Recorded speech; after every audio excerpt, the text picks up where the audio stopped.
night on which Jesus was betrayed into the hands of the Roman soldiers and was taken to be crucified, he was praying in this garden called Gethsemane. He went into the Garden of Gethsemane that night along with his friends. He expected his friends, especially the disciples, Peter, James, and John, to accompany him. Since they were tired, they couldn't stay awake with him. So he was left all alone, praying in the garden, pleading the Lord. And then, since he was bearing the burden of our sins, he was bleeding blood out of his head. The sweat that came out of his head, the sweat that flew out of his head was filled with blood.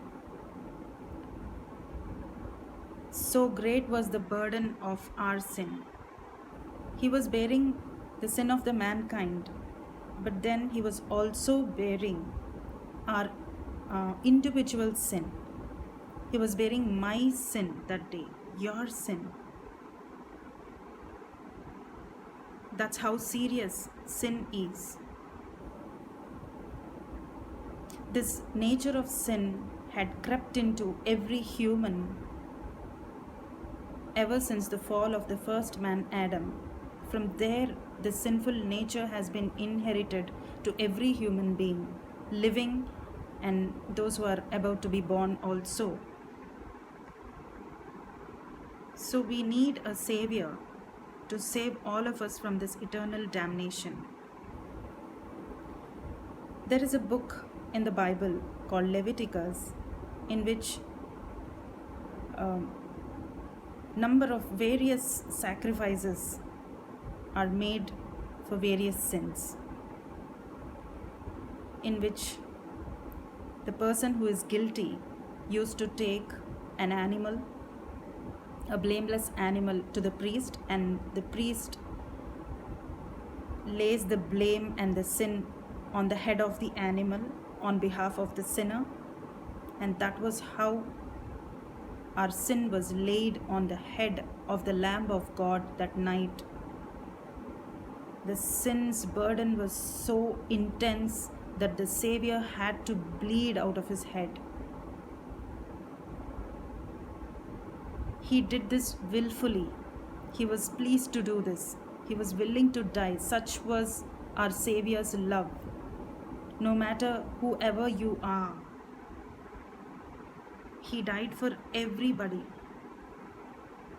No matter to which country you belong to which language you belong to which religion, irrespective of all that, because we need a savior. We are all doomed to destruction without a savior. Jesus, the Lamb of God, came to this earth and willfully laid down his life on the cross as a ransom, as a sacrifice for you and for me, for everybody.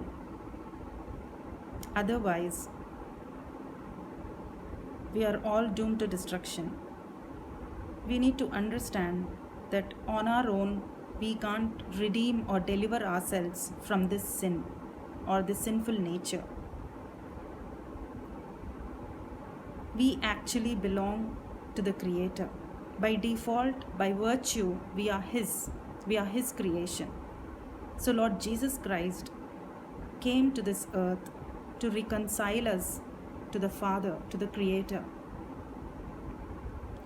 We need to understand this. Until then, Satan became the ruler of everything here. He was claiming us as his possession. But then, since Jesus died on the cross, he paid the price to redeem us, to make us his own, to set us free of bondage, to set us free from the slavery of sin. He came as our Redeemer. It is up to us, it is up to individuals to believe the gospel and to accept the salvation that is offered. He willfully did that, loving each and every one. He willfully died for us. And as a proof, he rose on the third day because God was pleased with his blameless life and sacrifice that he paid on the cross for all of us. That he rose him. He was raised on the third day even after his death, and he's been given the highest position in heaven. His name has the ultimate authority. All the power and authority on earth is under his control now, under the control of Lord Jesus Christ. No power can surpass his power and authority. He redeemed us. He's claiming us to be his own. Now it's up to us to accept this salvation. Every Good Friday,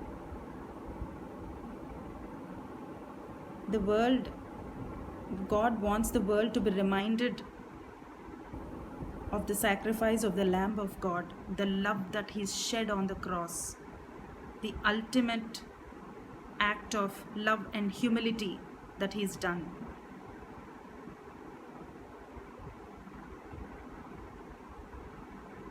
All the angels in heaven praise Him and thank Him, praise Him day and night.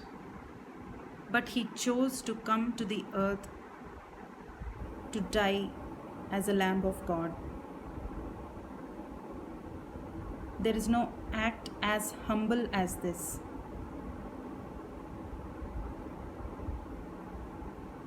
We need to understand this love and humility that the Savior has shown to us and accept Him as the Savior, because He expects us to come to Him, to be reconciled unto our Creator. Praise the Lord.